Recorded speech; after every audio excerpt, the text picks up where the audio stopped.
Most favourite మీ కో contestant ఎవరు big boss house లో ఈసారి? ఇప్పుడు ఈ సీజన్ లో అయితే రోహిణి గారు, అవినాష్ అన్న. సీరియస్లీ రోహిణి గారు నాకు అంతకుముందు ఆవిడ జస్ట్ ప్రొఫెషనల్ గా తెలుసు అంతే, ప్రొఫెషనల్ గా కో ఆర్టిస్ట్ గా తెలుసు అంతేలే. కానీ ఈ సీజన్ లోకి వచ్చినాక చాలా బాగా కనెక్ట్ అయిపోయారు మేడము. అండ్ చాలా అవమానాలు ఫేస్ చేశారు హౌస్ లో. వాటన్నిటిని తట్టుకొని నిలబడి ఎవరైతే నువ్వు ఆడలేవు చెయ్యలేవు అన్నారో వాళ్ళ మీద గెలిచి చూపించి మొత్తం అందరికీ ఒక ఇన్స్పిరేషన్ గా నిలిచారు. అవమానాలు అంటే ఎలాంటివి? ఫర్ ఎగ్జాంపుల్ మీ దృష్టిలో అవమానం అంటే ఏంటి? నువ్వు ఆడలేవు, నువ్వు చెయ్యలేవు, నువ్వు పరిగెత్తలేవు, you are zero in the game, who are you to ask me. నువ్వు పోయినసారి వెళ్ళి నువ్వు టీవీలో సీజన్లో వెళ్ళి సీజన్లో కూడా నువ్వు కనపడం కూడా కనపడలేదు, నువ్వేం చేసావో అర్థమవుతుందని చెప్పి అన్ని మాటలు అన్నారు ఆవిడ్ని. కానీ అలా మిమ్మల్ని అంటే మీరు హర్ట్ అవుతారా? ఆబ్వియస్లీ హర్ట్ అవుతాం కదండి. అవుతాం, బట్ దాన్ని ఎలా తమాయించుకుంటారు? అక్కడ ఏమని చెప్పుకుంటారు?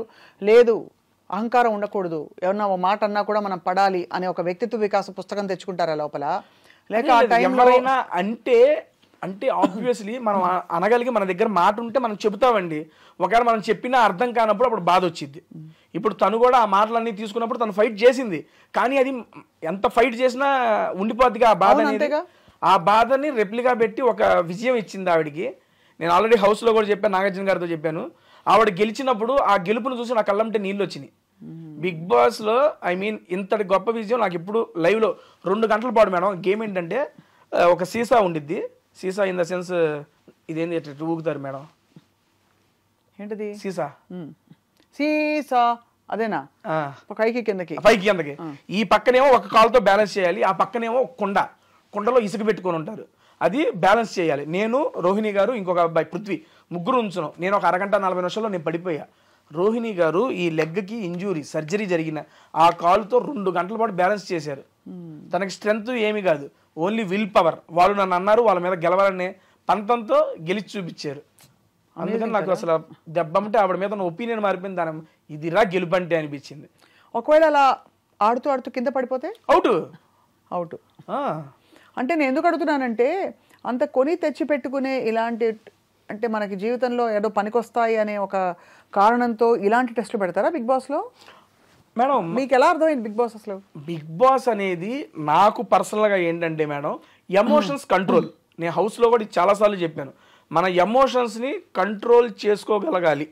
రియల్ లైఫ్లో కానీ ఏది ఎక్స్ట్రీమ్ ఉండకూడదు, ఏది తక్కువ ఉండకూడదు. ఎమోషన్స్ అనేవి ఎప్పుడు కంట్రోల్లో ఉండాలి. ఎమోషన్స్ కంట్రోల్లో ఉంటేనే మన ఆలోచనలు మన ఆధీనంలో ఉంటాయి.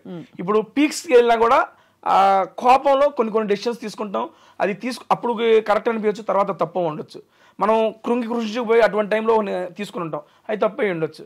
అదే ఎమోషన్స్ని ఎప్పుడు మన కంట్రోల్లో పెట్టుకున్నాం అనుకోండి, it is purely my personal opinion, మన కంట్రోల్లో పెట్టుకున్నాం అనుకోండి, మన ఆలోచనలు కూడా మన యొక్క ఆధీనంలో ఉంటుంది అనేది నేను నమ్ముతా.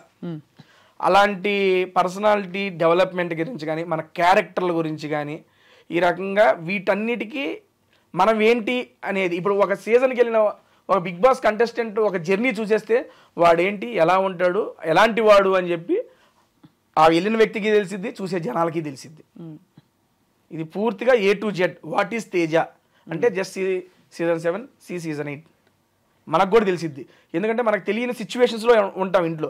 అటువంటి సిచ్యువేషన్లో మనం ఎలా ఆలోచిస్తాం, మన మైండ్ ఎలా ఆలోచించిద్ది, దానికి మనం ఒకవేళ వచ్చిన దాన్ని మనం ఎలా తీసుకోగలం, రిప్లై ఎలా ఇవ్వగలం, వీటన్నిటిని ఏంటి మీ ఈ మొత్తం ఎక్స్పీరియన్స్లో మీరు తెలుసుకున్న, మీరు చిన్నవారే కాబట్టి మీ జీవితంలో మీరు తెలుసుకున్న most important thing in life ఏమిటి తేజ?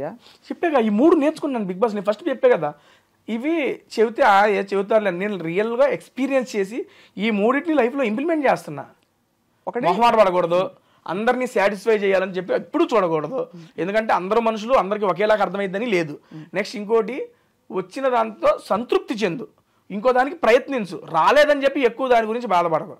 సీరియస్లీ లాస్ట్ టైము మా అమ్మ రాలేదని చెప్పి నేను పెట్టేసుకున్న మనసులో, నాకు ఉండిపోయింది. నేను 9 వారాలు ఉన్నా, నా ఇదికి నాకు చాలా ఎక్కువ అది. దాన్ని నేను 9 వారాలు ఉన్నా కదా అని తీసుకోకుండా అమ్మ రాలేదు కదా అనే పట్టుకొని నన్ను నేను చాలా ఇదైపోయా.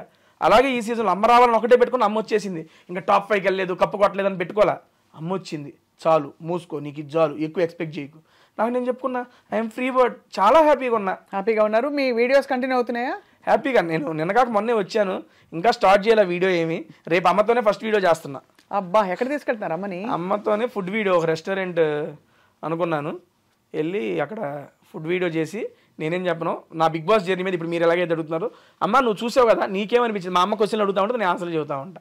అమ్మ చూసి ప్రతి వారం ఏమనుకునేవారు, అడిగారా? అసలు ఏం లేదు, దాని గురించి ఏం మాటలా.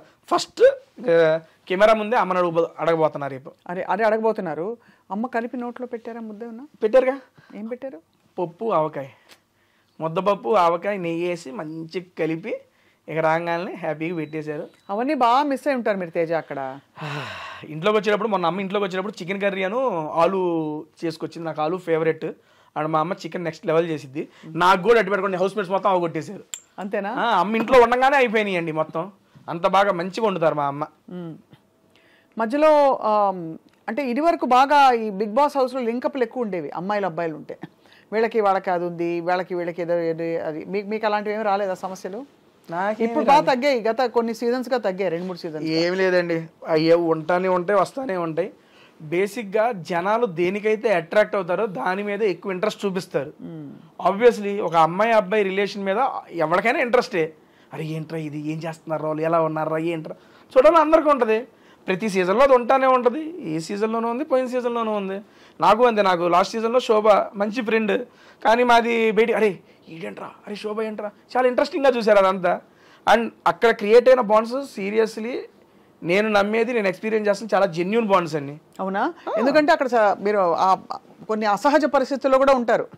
ఏదో మీ ఇల్లు లేకపోతే మీ ఇంట్లో అన్ని అందుబాటులో ఉండేలా కాకుండా కొత్త పరిస్థితుల్లో ఒకరికొకరు తోడ్పడుతూ ఉండాలి. అప్పుడు ఒకళ్ళ మీద మనం చూపించే ఇంట్రెస్ట్, మన మీద వాళ్ళు చూపించే ఇంట్రెస్ట్ అది చాలా ప్యూర్గా జెన్యూన్గా ఉంటుంది. కొన్నిసార్లు ఫేక్ చేయొచ్చు, అది సెకండరీ. బట్ నాకు ఎదురైనవి అన్నీ ఆల్మోస్ట్ జెన్యూన్ బాండ్సే.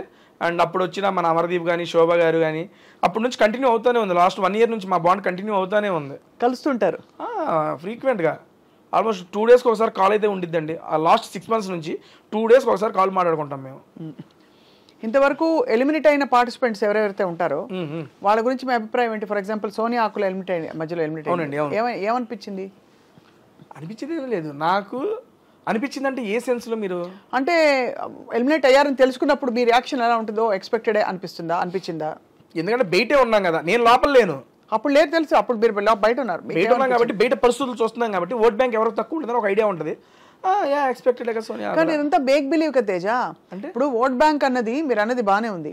ఓట్ బ్యాంక్ తక్కువ ఉంటే మీరు మంచివారైనా మీకు కేపబుల్ వర్త్ ఉన్నా కూడా మీకు ఆటోమేటిక్గా అంటే ఎవరి సినిమా ఆడుతుందో వాళ్ళే బిగ్ బాస్ అవునండి. అంతే కదా? అది ఫేర్ అంటారా, అన్ఫేర్ అంటారా? ఒకటండి, ఇప్పుడు బిగ్ బాస్ లాంటి షో జనాల మీద, జనాల యొక్క ఓటింగ్ మీద డిపెండ్ అయ్యి ఉంటుంది అని చెప్పినప్పుడు చెప్తున్నా, నాకన్నా తోపుగా ఆడేవాళ్ళు నాకన్నా ముందు వెళ్ళిపోయిన వాళ్ళు ఉన్నారు. I accept it. అండ్ నాకన్నా తక్కువ ఆడేవాళ్ళు ఇంకా హౌస్లోనూ ఉన్నారు. I accept it. కానీ అదే చెప్తున్నా, ఆడటం అంటే ఓన్లీ గేమ్లు ఆడటం కాదు. బిగ్ బాస్ లోపల అడుగుపెట్టిన దగ్గర నుంచి మనం చూసే చూపు, చెప్పే మాట, చేసే కవలికలో మనం గెస్చర్స్ ప్రతిదీ ఇంపార్టెంటే. ఏ పాయింట్ ఆఫ్ వ్యూలో ఏ మనిషి ఎలాగ జనాలకు నచ్చుతారో మనకు తెలియదు. వాళ్ళకి నచ్చినాలని మేము వీళ్ళని చూడాలి అనుకుంటున్న వాళ్ళని ఇంట్లో అడ్డు పెట్టుకుంటారు. ఇది అవసరం లేదురా మాకు అనగానే లాగి తీసి బయటేస్తారు. అంతే. జనాలకి ఎందుకు నచ్చుతామో మనకు తెలియదు. దానికి లాజిక్ లేదు, ఆల్గోరిథం లేదండి. మీరు మంచితనంగా ఉన్నా మీరు బోర్ కొట్టేయచ్చు. రెబెల్ గా రెక్లెస్ గా ఉన్నా కూడా మీరు బాగున్నారు, నచ్చచ్చు. మీరులా ఉండడం ముఖ్యం. అంతే అంతే. నువ్వులాగుండు, అది జనాలకు నచ్చితే ఉంచుతారు, లేదా లాగి బయటేస్తారు. అయ్యో బయటేశారు కదా, అయ్యో నన్ను వేసారు ఏంద్రా బయట అనుకోకుండా దానివల్ల ఏమైనా నేర్చుకుంటే అది ఇంప్లిమెంట్ చేయి. లేదు నేను ఇంతే అంటే కంటిన్యూ చేయి. అంతే.